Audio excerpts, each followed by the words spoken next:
చాలా థ్యాంక్స్ అండి. ఫస్టు కొంచెం ఆలస్యం అయింది.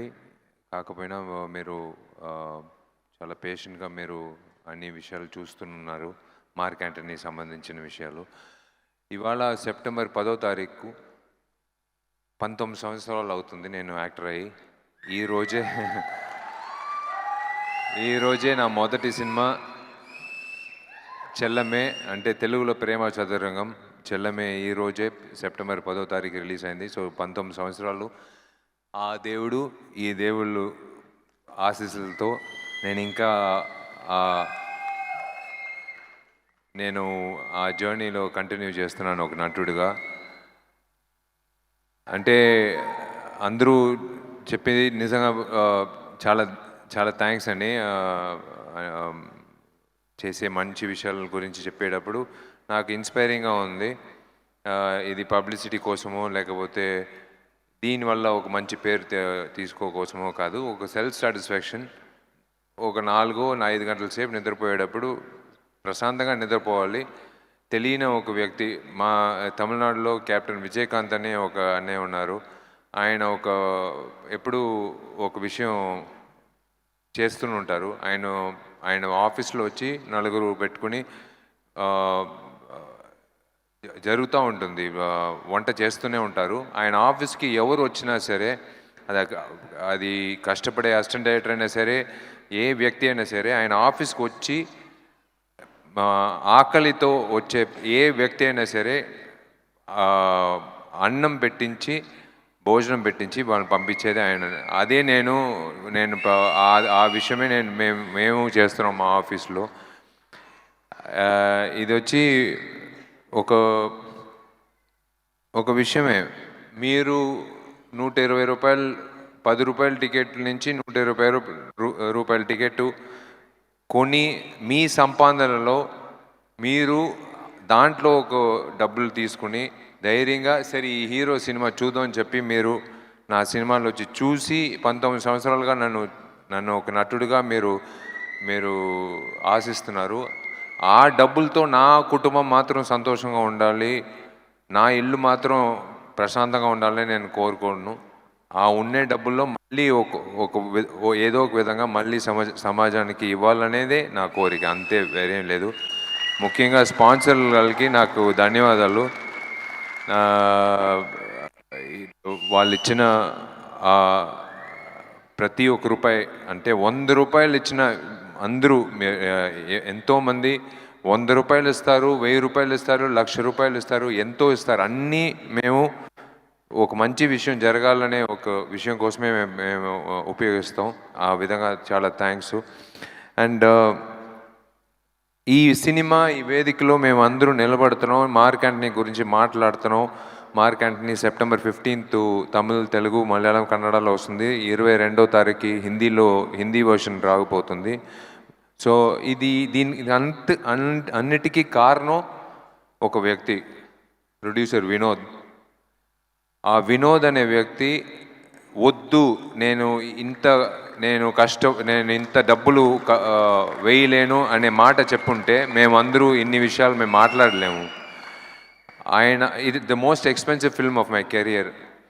ఆదికి వచ్చి ఈ సాంగ్కి 1 కోటి రూపాయలు అవుతుందని చెప్తే పిలిచి ఏం విషయాలను చూసి, మామూలుగా ప్రొడ్యూసర్ అంటే సార్ ఒక 60 లక్షల్లో ఫినిష్ చేయండి సార్ అని చెప్తారు. కానీ అతను వెళ్ళి ఆ 1 కోటి రూపాయలు అనేది డబ్బులు ఉండింది కాబట్టి కాదు, నమ్మి నేను కథ వినాను సార్, ఈ సాంగ్కి డెఫినెట్గా ఇంకా ఆ గ్రాండర్ రావాలని చెప్పి ఆయన ఇన్పుట్స్ ఇచ్చి ఇంతవరకు తీసుకొచ్చింది కారణం ఒక బేస్మెంట్ మాకు ఇప్పించారు.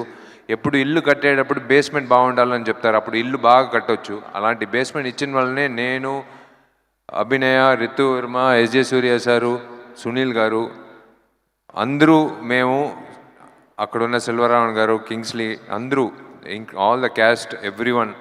ఆది గురించి నేను తర్వాత చెప్తాను, దానికి ఒక హిస్టరీ ఉంది. మేము అందరూ లోపలికి వచ్చాము. జీవి ప్రకాష్ డార్లింగ్ 7 సంవత్సరాల తర్వాత, ఇంద్రుడు సినిమా తర్వాత ఇద్దరు కలిసి చేస్తున్నాం. వీళ్ళందరూ కలిసి వచ్చినప్పుడు ఒక పాజిటివ్ ఎనర్జీ వచ్చింది.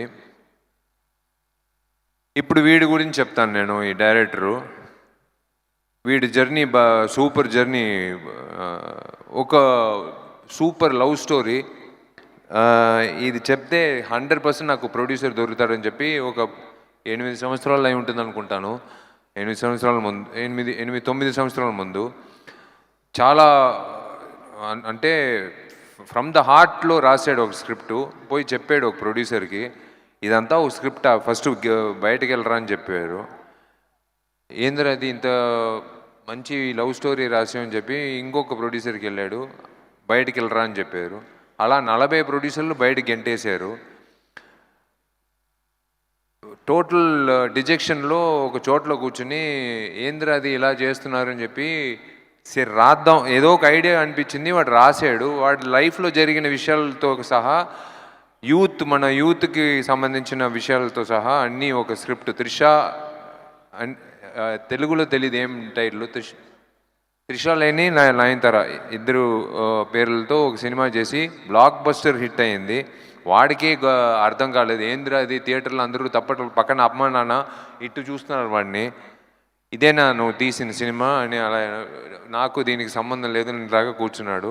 ఆ తర్వాత అందుకే ఈ సినిమాలో ఒక డైలాగ్ పెట్టాడు, నేనే మరిచి మారొచ్చాను. అంటే ఆ సినిమా అదే కదా, ఆ సినిమా మారి మళ్ళీ ఇంకొక సినిమా పెద్ద డిజాస్టర్ అయింది. ఒకరోజు ఫోన్ చేశాడు 2 గంటలకి, అన్నయ్య నేను సూసైడ్ చేయకపోతున్నాను, ఆ లెటర్లో మీ పేరు రాసి నేను చచ్చిపోతానని పెట్టేసాడు ఫోన్. రే ఒక్క నిమిషం ఉండరా అని మళ్ళీ ఫోన్ చేసి, నా పేరు ఎందుకు రాస్తా ఉన్నాను, లేదు నువ్వు డేట్ ఇవ్వలేదు కాబట్టి నేను ఈ పరిస్థితిలో ఉన్నాను, నువ్వు ఇచ్చుంటే నేను వేరేలాగా ఉంటాను, అందుకే నేను అలా కాదురా, దేవుడు ఇప్పుడు ఇవ్వలేదంటే ఫ్యూచర్లో ఇస్తారు, తప్పకుండా చేద్దామని చెప్పి 7 ఇయర్స్గా ట్రావెల్ అయ్యి వెయిట్ చేసి ఆఖరికి నిజంగా దేవుడు అదే ఇలాంటి మార్కంటిని సినిమాలాగా మేము చేసి ఉండేము, వేరొక సినిమాలాగా చేసి ఉండేవాళ్ళం.